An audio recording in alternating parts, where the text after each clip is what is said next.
ಬೈಲಹೊಂಗಲ ಮುನವಳ್ಳಿ ರಾಜ್ಯ ಹೆದ್ದಾರಿಯಲ್ಲಿ ಭಾರೀ ಮಳೆಗೆ ತಾತ್ಕಾಲಿಕ ಸೇತುವೆ ಕೊಚ್ಚಿ ಹೋಗಿ ರಸ್ತೆ ಸಂಪರ್ಕ ಸಂಪೂರ್ಣ ಸ್ಥಗಿತಗೊಂಡಿದೆ. ಹೊಸೂರು ಸಮೀಪದ ಯಕ್ಕುಂಡಿ ಸೇತುವೆ ನೀರಿನಲ್ಲಿ ಮುಳುಗಿದ್ದು ವಾಹನ ಸಂಚಾರ ಬಂದಾಗಿದೆ. ಮುತವಾಡ, ಎಂಚಲ್, ಮುರಗೋಡ, ನೇಸರ್ಗಿ ಸೇರಿದಂತೆ ಹಲವಾರು ಗ್ರಾಮಗಳ ಜನರು ಸಂಕಷ್ಟಕ್ಕೆ ಸಿಲುಕಿದ್ದಾರೆ. ಪ್ರತಿ ಮಳೆಗಾಲದಲ್ಲೂ ಸೇತುವೆ ಮುಳುಗುವ ಸಮಸ್ಯೆಯಿಂದ ಸ್ಥಳೀಯರು ತೀವ್ರ ತೊಂದರೆ ಅನುಭವಿಸುತ್ತಿದ್ದಾರೆ. ಸೊಗಲ್, ಮುಟ್ಟೊಳ್ಳಿ, ಮಲ್ಲೂರು, ಯಕ್ಕುಂಡಿ, ದುಬದಾಳ ಹಾಗೂ ಬಡ್ಲಿ ಭಾಗದ ಜನರ ಸಂಚಾರ ಅಸ್ತವ್ಯಸ್ತವಾಗಿದೆ. ಮಲಪ್ರಭಾ ನದಿಗೆ ಹರಿಯುವ ಅಪಾರ ಪ್ರಮಾಣದ ನೀರಿನಿಂದ ತಾತ್ಕಾಲಿಕ ಸೇತುವೆ ಕೊಚ್ಚಿ ಹೋಗಿದೆ ಎಂದು ತಿಳಿದುಬಂದಿದೆ. ಬೆಳಗಾವಿ ಸಂಸದ ಜಗದೀಶ್ ಶೆಟ್ಟರ್ ಅವರ ಪ್ರಯತ್ನದಿಂದ ಹೊಸ ಸೇತುವೆ ಕಾಮಗಾರಿ ಆರಂಭವಾಗಿತ್ತು.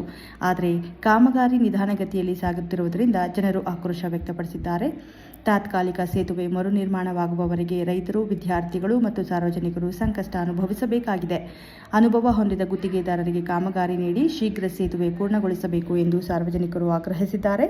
ಬೈಲಹೊಂಗಲ ತಾಲೂಕು ವರದಿಗಾರರು ಸಮೀರ್ ಮುಲ್ಲಾ. ಕ್ಷಣ ಕ್ಷಣ ಸುದ್ದಿಗಾಗಿ ವೀಕ್ಷಿಸಿ ನಮ್ಮ ರಾಷ್ಟ್ರಧ್ವನಿ ನ್ಯೂಸ್ ಕನ್ನಡ.